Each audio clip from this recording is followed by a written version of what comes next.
damos una vez más la bienvenida a nuestra serie Mi Devocional en Casa. Y bueno, estamos muy contentas de poder iniciar el día de hoy una nueva serie que queremos compartir contigo. Y mira que vamos a estar viendo ahí en el libro de Éxodo capítulo 20, vamos a estar tomando el tema de los 10 mandamientos. Así es que hoy vamos a dar inicio al primer mandamiento que vamos a encontrar ahí en ese libro, y ojalá que cada uno de estos mandamientos pueda ser de gran bendición para nuestras vidas. Y bueno, te voy a llevar a la primera lectura que encontramos ahí, Éxodo capítulo 20. Vamos a darle lectura del verso 1 al verso 3, y la palabra de Dios nos dice de la siguiente manera: y habló Dios todas estas palabras diciendo: yo soy Jehová tu Dios, que te saqué de la tierra de Egipto, de casa de servidumbre. No tendrás dioses ajenos delante de mí. Y bueno, nuestro tema para el día de hoy está titulado No tendrás dioses ajenos delante de mí. Ese es nuestro primer mandamiento que vamos a estar estudiando el día de hoy, que vamos a estar escudriñando. Y bueno, podríamos decir, fíjate bien que hay algo importante aquí, porque dice que de estos 10 mandamientos, en estos 10 mandamientos vamos a estar analizando dos cosas muy importantes que vamos a aprender. Y dice que vamos a aprender en primer lugar lo que es el amor a Dios y el amor a nuestro prójimo. Fíjate bien en qué se encierran todos estos 10 mandamientos.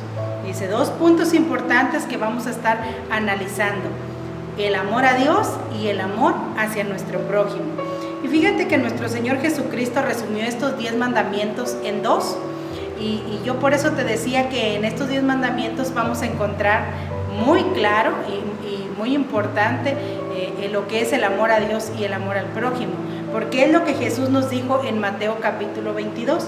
Y yo te lo quiero leer para que tú veas que a través de cada uno de los mandamientos que vamos a estar analizando uno por uno, tú y yo vamos a encontrar estas dos cosas importantes que vamos a aprender a través de esta serie. Y mira cómo nos lo dijo Jesús ahí en Mateo capítulo 22, versículo 36 al 40. Dice, esta es una respuesta de Jesús ante la pregunta de uno de los fariseos. Y dice: Maestro, ¿cuál es el gran mandamiento en la ley? Jesús le dijo: amarás al Señor tu Dios con todo tu corazón y con toda tu alma y con toda tu mente. Este es el primero y grande mandamiento. Y el segundo es semejante: amarás a tu prójimo como a ti mismo. De estos dos mandamientos depende toda la ley y los profetas. Fíjate que algo importante que vamos a encontrar aquí, ya Jesús nos está aclarando que el resumen, podríamos decir, de los 10 mandamientos es el amor a Dios y el amor a nuestro prójimo como segundo lugar. Pero vamos a ver algo importante. Fíjate que los primeros 4 mandamientos que vamos a encontrar aquí, dice que en estos 4 mandamientos, los primeros, vamos a ir directo a aprender lo que es el amor a Dios. Y el resto de ellos, los otros 6, nos van a enseñar lo que es el amor a nuestro prójimo. Cómo debe de ser en realidad el amor hacia nuestro prójimo. Cómo demostrarlo con nuestras acciones. Así es que va a ser bien importante que tú y yo analicemos cada uno de estos, porque entre los 10, 4 nos van a hablar del amor hacia Dios y 4 el amor hacia nuestro prójimo. Dice que estos 10 mandamientos se le dieron a Israel, pero también son un gran ejemplo o una gran enseñanza para nosotros la iglesia, para nosotros el pueblo de Dios. Y esto lo vamos a estar entendiendo muy bien. Ahí en el versículo 2 que yo te leía dice: yo soy Jehová tu Dios, que te saqué de la tierra de Egipto, de casa de servidumbre. Dios inicia diciéndoles estas palabras al pueblo de Israel. Yo soy Jehová tu Dios. Dios estaba empezando a mostrar. Ahorita te voy a explicar por qué Dios se presenta como yo soy Jehová tu Dios, que te saqué de Egipto, de casa de servidumbre. Dice aquí Dios le estaba recordando a Israel que nadie, fíjate bien, nadie, ningún rey, ningún Dios de los que existían en aquel tiempo había podido sacar a Israel de la tierra de Egipto. Israel había pasado un aproximado de 400 años en esclavitud en la tierra de Egipto. Y de ese lugar, ningún otro rey sobre la tierra o ningún Dios de los que se conocían en Egipto o de los que pudiera haber conocido Israel Ninguno de ellos había podido librarles de esa esclavitud en la que ellos habían estado durante tanto tiempo. Así es que Él les está diciendo: yo soy el que te saqué de la esclavitud de Egipto. Dios les está recalcando muy bien que solamente Él era, ningún otro Dios. Dice: pero ahora Dios les había librado de la esclavitud, así que como su nuevo rey y como su único Dios, dice, Dios les dio los 10 mandamientos para que el pueblo empezara a conocer, fíjate bien qué importante, las leyes de Dios. ¿Por qué era importante que el pueblo iniciara o empezara a conocer las nuevas leyes ahora de su Dios, o como ya te decía, de su nuevo rey? Bueno, dice que en estos mandamientos no eran como las leyes de Egipto. Acuérdate que en Egipto Israel era esclavo, no tenía derechos, pero ahora Israel era libre, ahora estaba bajo el cuidado de Dios, y ellos iban a empezar a conocer a Dios y lo iban a hacer a través de sus mandamientos. Y vas a ver qué bonitos son cada uno de los mandamientos de Dios. Los mandamientos de Dios nunca son para perjudicarnos. Los mandamientos de Dios nunca son para que a ti y a mí nos vaya mal. Vas a ver cómo Dios tenía ese cuidado en cada uno de sus mandamientos. Siempre eran para que hubiera en el pueblo un beneficio, algo bueno, para que el pueblo fuera prosperado. Qué bonito, ¿verdad? Que Israel ahora iba a empezar a conocer a ese Dios maravilloso que los había sacado de la esclavitud. Y lo primero, fíjate bien, lo primero que Dios le pide a Israel, dice: no tendrás dioses ajenos delante de mí. ¿Por qué Dios le estaba diciendo esto al pueblo de Israel? Como ya te decía, Israel había pasado muchísimos años en Egipto, y allá en aquel lugar donde ellos habían habitado durante muchos años, había muchísimos dioses, muchísimos ídolos. Ellos tenían un dios para cada cosa. Ellos adoraban al sol, y tenían muchos dioses en formas de animales. Entonces esos eran los dioses que Israel estaba acostumbrado a ver, porque ellos hasta esa fecha no habían conocido al verdadero Dios. Así que era muy importante que Dios iniciara enseñándole a su pueblo la adoración al único Dios. Dios tenía que quitarles por completo toda aquella idolatría, toda aquella costumbre que pudiera estar arraigada en su corazón de adorar muchos dioses, muchos ídolos. Dice aquí: Israel era testigo de cómo Dios, el Dios de Israel, había derrotado a los dioses egipcios a través de las 10 plagas en Egipto, como una demostración de que Él era el único Dios verdadero. Y esto lo podemos entender porque fíjate que te quiero explicar un poquito acerca de esta confrontación que hubo entre Dios y los dioses de Egipto. Para que Dios sacara de aquel pueblo de la esclavitud, Dios tuvo que entrar en un conflicto tremendo para poder liberar a su pueblo. Así es que Dios recalca muy bien que esas 10 plagas que Él envió a Egipto, eso tú lo encuentras en Éxodo del capítulo 7 hasta el capítulo 12, en todos esos capítulos encuentras tú lo que son las 10 plagas que Dios envió a Egipto, que Dios trajo a Egipto para derrotar cada uno de los dioses que supuestamente tenían el cuidado y el control sobre la tierra de Egipto, que también era donde estaban viviendo los israelitas antes de que Dios los sacara de la esclavitud. Así es que esta era una confrontación que hubo entre Dios y esos dioses falsos para quitarle la venda de los ojos a su pueblo Israel, y que Israel empezara a conocer que solamente Él era Dios. Fíjate qué bonito, porque mira, te voy a leer este texto en Éxodo capítulo 12, versículo 12. Mira lo que ahí dice Dios. Dice: pues yo pasaré aquella noche por la tierra de Egipto y heriré a todo primogénito en la tierra de Egipto, así de los hombres como de las bestias, y ejecutaré mis juicios en todos los dioses de Egipto, yo Jehová. Fíjate qué bonito, como que le estaba diciendo a Dios: voy a desenmascarar cada uno de esos dioses en los que a lo mejor tú tienes puesta tu confianza, y tú vas a ver cómo ellos en realidad no son dioses. Y Dios empieza la guerra, fíjate bien, para poderse dar a conocer al pueblo de Israel. ¿Cómo lo hizo Dios? Bueno, te voy a dar un poquito de la historia de estas plagas para que tú veas cómo Dios fue derrotando cada uno de estos ídolos, cada uno de estos dioses. Y dice que en la primera plaga que Dios trae la plaga del agua convertida en sangre. Y mira qué fue lo que sucedió aquí.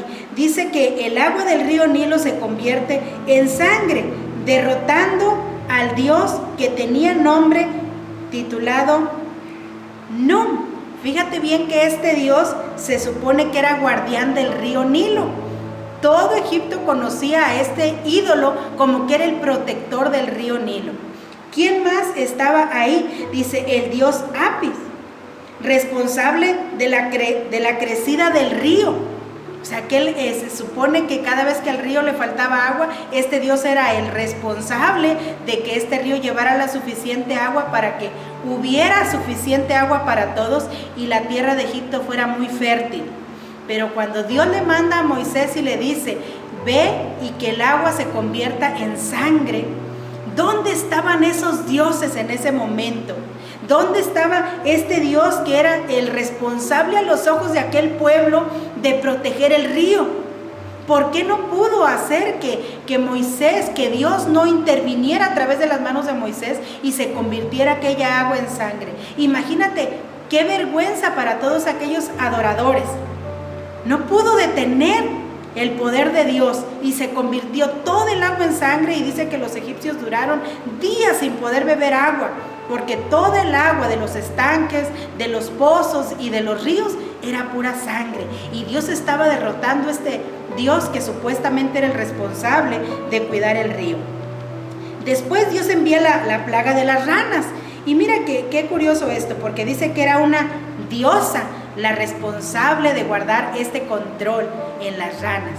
Porque fíjate que en Egipto adoraban las ranas como dioses. Y una diosa llamada Eket era la que tenía su cabeza en forma de una rana y su cuerpo en forma de mujer. Y dice que esta era la responsable de los nacimientos. Y dice que la tenían como la esposa del creador del mundo, y era la responsable de controlar los nacimientos. Pero si tú te has fijado ahí, en estas plagas, dice que era una multitud de ranas. Tanto así que los egipcios dormían sobre ellas, las pisaban, y era un descontrol. Ellos no las podían pisar porque supuestamente eran dioses. ¿Y dónde quedó este Dios que supuestamente era el responsable de controlar toda esta plaga, de controlar todo este nacimiento? Una vez más ese Dios quedó en vergüenza porque no pudo controlar aquello que se le estaba ordenado que él supuestamente controlara. Y en la tercera plaga vemos la plaga de los piojos. Y ahí era el dios Geb, responsable de la abundancia de la tierra, pero de la abundancia buena, de los frutos de la tierra, de que la tierra fuera próspera. Pero aquí estamos viendo una abundancia, pero de piojos. ¿Te imaginas? ¿Dónde estaba aquí el dios Geb, al que todos estaban acostumbrados a adorar, porque era el que les traía la bendición de la tierra? ¿Dónde estaba este ídolo que todos adoraban? ¿Dónde había quedado su grandeza y su poder? Estaba derrotado porque no podía detener aquella plaga tan enorme que estaba azotando Egipto con todos aquellos piojos. Y Dios les demostró que no existía tal Dios. Qué tremendo nuestro Dios. Después les envía la plaga de las moscas. Y en la plaga de las moscas tenían un Dios llamado Kepri, Dios responsable de controlar las plagas de los insectos. Fíjate que en esta plaga dice que vino toda clase de animal volando, toda clase de bichos que atacó todo Egipto. ¿Y dónde estaba ahí este Dios responsable de controlar las plagas en Egipto? De que nada les dañara sus campos, de que nada les dañara sus cosechas. ¿Te das cuenta? ¿Dónde estaba ese Dios protector en ese momento? Había un Dios más grande y poderoso que estaba trayendo esas plagas. Y ese Dios no estaba siendo capaz de controlar las plagas que supuestamente los egipcios y tal vez hasta el pueblo de Israel se había contaminado con la creencia a estos ídolos. Después en la quinta plaga dice que envía la plaga en el ganado. Y ahí ellos tenían un dios llamado el toro Apis o el dios Hathor. Estos eran responsables, fíjate bien, de proteger el ganado.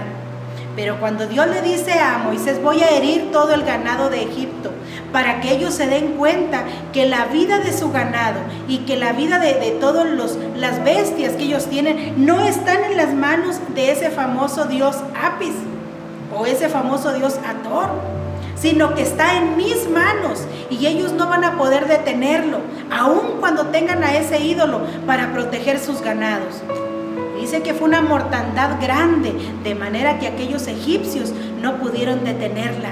Aquellos dioses no pudieron detenerla, y Dios una vez más derrotó ahí un dios más, demostrando que Él era el único Dios verdadero. Y en la sexta plaga dice que Dios envía las úlceras.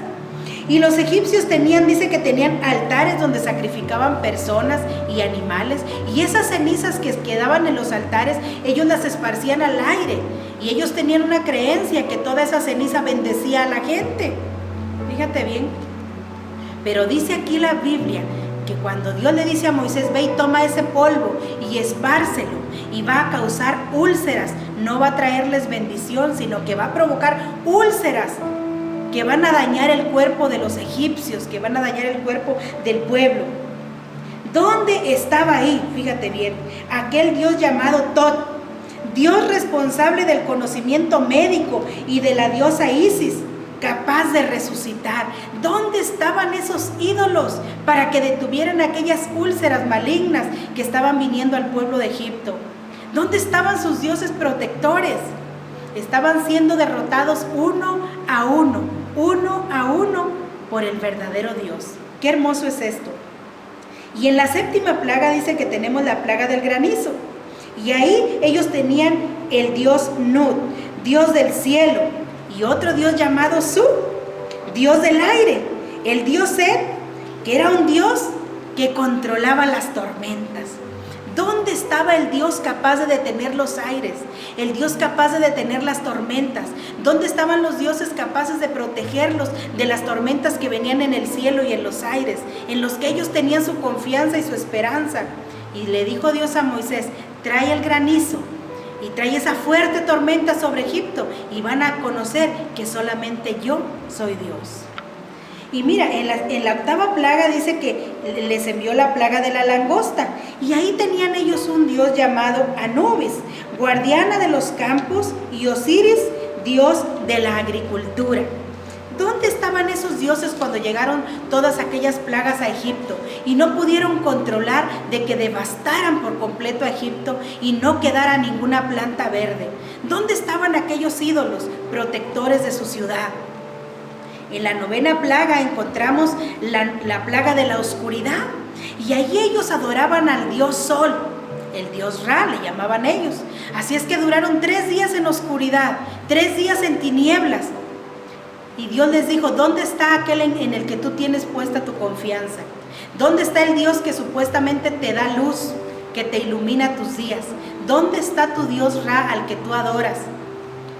Una vez más quedó avergonzado y quedó demostrado que solamente el Dios de Israel era el Dios verdadero. Fíjate qué hermoso es esto. Y en la última plaga, fíjate que ahí, cuando Dios trae la plaga de la muerte de los primogénitos, Dios fue directamente contra el faraón, porque el faraón se consideraba un Dios en la tierra, un Dios que debía de ser adorado. Pero cuando Dios mata al primogénito, Dios permite esta plaga que mata al primogénito del rey Faraón, ni Faraón pudo detener la mano de Dios, ni Faraón pudo proteger a su primogénito, quedando demostrado así que solamente había un solo Dios verdadero, que tenía el control de la vida, que tenía el control de la tierra y del cielo. Fíjate qué hermoso es esto. Hoy en día nosotros conocemos muchos ídolos, muchos dioses con diferentes nombres. Nuestra sociedad las usa para pedir beneficios, para el amor, para el dinero, para tantas cosas que utilizan esos ídolos. Pero Dios quiere darte a entender a través de este primer devocional, en este primer mandamiento, que hay un solo Dios verdadero, un solo Dios creador del cielo y de la tierra, capaz de darte todas las cosas, capaz de darte la vida, capaz de darte la salud, de darte la provisión, aquello que tú necesitas, sin tener que tener otros dioses agregados, como lo hacían los egipcios, aquellos dioses que ellos usaban para la bendición en sus hogares. Entonces encontramos, dice, algo precioso aconteció en estos tiempos. La gente usaba esta cantidad de enormes dioses, pero Dios en medio de este tiempo se dio a conocer a Israel. ¡Qué bonito! Y también se quiere dar a conocer a nosotros. Fíjate que la palabra de Dios nos dice en Génesis capítulo 1, versículo 1. Dice ahí, en el principio creó Dios los cielos y la tierra. Y ahí, si tú lees ese primer capítulo de Génesis, no vas a encontrar otros dioses creando el universo, creando la tierra, creando los cielos. No vas a encontrar otro nombre de otros dioses creando las cosas, más que solamente el único Dios verdadero, como se le conoció al principio, con el nombre de Jehová. Solamente Él estaba ahí, creando el cielo y la tierra. Y si tú estudias ese capítulo primero de Génesis, tú ahí vas a encontrar que dice la Biblia, y el Espíritu de Dios se movía sobre la faz del abismo. También encontramos ahí la persona de Jesucristo. Fíjate qué importante. ¿Por qué tenemos que entender esto? Porque hay mucha cuestión. Hay algunas sectas que alegan y dicen, bueno, si Dios en su mandamiento solamente pide que solamente se le adore a Él, ¿por qué muchas iglesias adoran el nombre de Jesús? ¿Por qué le dan adoración al nombre de Jesús si se supone que el mandamiento dice que es solamente un Dios? Y te quiero explicar un poquito esto para que tú no te confundas. Así como Dios se dio a conocer a Israel a través de las 10 plagas, Dios se dio a conocer a nosotros, la iglesia, a través de Jesucristo. Y fíjate que es algo muy bonito, porque dice que Jesús era la palabra de Dios. Cada vez que en Génesis tú encuentras que Dios dice, hágase la luz. Cada vez que Dios dice, y haya expansión en los cielos. Cada vez que Dios dice, y produzca la tierra hierba, árboles. Dios estaba hablando, y esa palabra que estaba saliendo de la boca de Dios era Jesucristo. Y yo te lo voy a explicar para que tú lo entiendas mejor. Dice en San Juan capítulo 1, fíjate bien, del versículo 1 al versículo 3. Dice, en el principio era el verbo. La palabra verbo, significa la palabra verbo palabra, o sea, aquel aliento, la palabra, podríamos decir la palabra. En el principio era la palabra, y la palabra era con Dios, y la palabra era Dios, hablando de Jesús, en aquella palabra que estaba saliendo de la boca de Dios para crear todas las cosas. Ahora yo quiero que tú vayas entendiendo por qué la adoración a Dios se le da a través del nombre de Jesucristo. Porque Jesús es mismo Dios. Mira cómo nos dice aquí Juan. Este era en el principio con Dios, y todas las cosas por Él fueron hechas, y sin Él nada de lo que ha sido hecho fue hecho. Y te lo va a explicar un poquito mejor Juan en su capítulo 1, versículo 14. Dice, y aquel verbo fue hecho carne, aquella palabra fue hecha carne. Dice, y habitó entre nosotros, y vimos su gloria, gloria como del unigénito del Padre, lleno de gracia y de verdad. Fíjate bien algo importante. Dios se quiso dar a conocer a la iglesia, y Dios se quiso dar a conocer a la humanidad, y lo hizo a través de Jesucristo.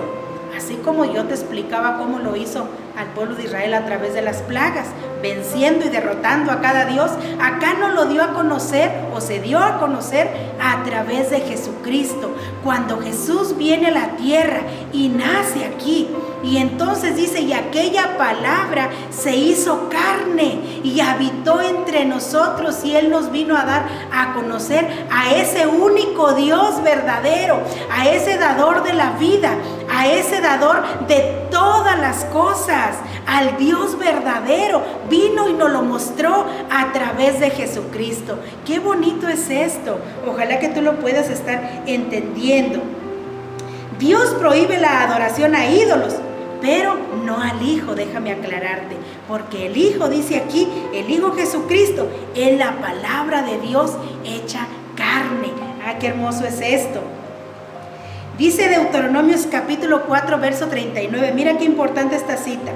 Aprende pues hoy y reflexiona en tu corazón que Jehová es Dios arriba en el cielo y abajo en la tierra, y no hay otro Dios. ¿Por qué nos decía esta palabra así? Bueno, porque allá arriba solo conocíamos al Dios, a Dios Jehová, al Padre, era el que conocíamos, pero luego vino y se manifestó aquí en la tierra a través de Jesucristo. Qué bonito que Dios haya habitado entre nosotros. Dice la palabra de Dios, Emmanuel, Dios con nosotros. Qué hermoso. Ahora bien, yo quiero que tú entiendas muy bien que la adoración a Dios es a través de Jesucristo. Como nos lo dice Filipenses capítulo 2 en su versículo 10 y versículo 11. Nos dice, para que en el nombre de Jesús se doble toda rodilla de los que están en los cielos y en la tierra y debajo de la tierra, y toda lengua confiese que Jesucristo es el Señor. Fíjate bien, para gloria de Dios Padre. No tendrás otros dioses ajenos, dijo Dios. Solamente te vas a llegar a mí a través de mi Hijo Jesucristo. Él es la puerta para que tú adores al verdadero Dios. Qué hermoso que Dios nos haya dejado ese camino. Y mira lo que nos dice Hebreos capítulo 1, versículo 3. El cual, siendo el resplandor de su gloria, está hablando de Jesús, y la imagen misma de su sustancia, y quien sustenta todas las cosas con la palabra de su poder, habiendo efectuado la purificación de nuestros pecados por medio de sí mismo, se sentó a la diestra de la majestad en las alturas. ¿Qué dice Jesús? Que Jesús es la misma sustancia de Dios. Por eso dice, todas las cosas las vas a pedir en mi nombre al Padre. Cuando tú quieres adorar a Dios y tú quieres tener ese Dios único y verdadero, tienes que ir a Jesús. Jesús es la puerta y es el acceso para que tú y yo podamos servir, para que tú y yo podamos adorar al único y verdadero Dios. Y quiero terminar esto, porque vamos aquí en Apocalipsis, capítulo 5, versículo 13, y nos dice, y a todo lo creado que está en el cielo, y sobre la tierra, y debajo de la tierra, y en el mar, y a todas las cosas que en ellos hay, oí decir, al que está sentado en el trono, y al Cordero, sea la alabanza, la honra, la gloria y el poder por los siglos de los siglos. Fíjate bien que aquí no hace mención de ninguna otra persona. No se menciona la adoración a Dios a través de los nombres de los discípulos de Jesús, porque hoy conocemos muchos dioses o muchos ídolos que les han puesto los nombres de los discípulos de Jesús. Pero aquí la adoración no se dirige a través de los discípulos, ni la intercesión a través de los discípulos, ni a través de la Madre de Jesús tampoco. Aquí únicamente se dice al que está sentado en el trono, que es el Padre, y al Cordero, que es Jesucristo. Nos lo dice muy bien Apocalipsis, sea la alabanza, la honra, la gloria y el poder por los siglos de los siglos. ¿Tú quieres aprender lo que es servir al Dios verdadero? Acepta a Jesucristo en tu corazón. Quita toda idolatría de tu casa, quita toda idolatría. No uses otros dioses, no uses otros intercesores. La adoración genuina hacia el Dios verdadero solamente es a través de Jesucristo. No podemos usar otros dioses, porque es como cuando un padre se siente bien orgulloso de sus hijos y que su hijo le pida ayuda a él. Imagínate que tu hijo dejara de pedirte ayuda a ti por ir a pedirle ayuda siempre al vecino. Entonces entra molestia en el padre porque dice, yo soy tu papá, ¿por qué no me lo pediste a mí? Dios es igual. Dios dice, yo soy el único Dios verdadero. No tienes por qué tener otros dioses u otros ídolos. Acércate a mí y hazlo a través de Jesucristo y tú vas a encontrar la vida eterna. Tú vas a encontrar el favor de Dios. Te voy a leer una última cita y con esto vamos a estar cerrando. Dice Primera de Juan, capítulo 5, en su versículo 20 y verso 21, pero sabemos que el Hijo de Dios ha venido y nos ha dado entendimiento para conocer al que es verdadero. No ningún otro ídolo, ningún otro Dios. Dice, Jesús vino, el Hijo de Dios vino para darnos entendimiento, para que conozcamos al verdadero. Y dice, y estamos en el verdadero, en su Hijo Jesucristo. Fíjate qué importante lo que dice aquí. Este es el verdadero Dios y la vida eterna. Hijitos, guardaos de los ídolos. Amén. Así concluye este devocional, fíjate bien. Así concluye este primer mandamiento que dice, no tendrás dioses ajenos delante de mí. Este es el primero de 10 que vamos a estar analizando. Así es que si tú tienes personas que aún no se han apartado de la idolatría, que aún no han abandonado la adoración a otros dioses, compárteles este video, hazles la invitación de venir al único Dios verdadero. Dice Juan, es a través de Jesucristo. Este es el verdadero Dios. Así es que haz hoy esa decisión y comparte este mensaje en tus redes sociales. Ojalá que les sea de bendición a tus amigos y a tus conocidos. Dios bendiga tu vida y si tú quieres seguir escuchándonos, bueno, te seguimos invitando a que te suscribas a nuestras redes sociales. Dios te bendiga.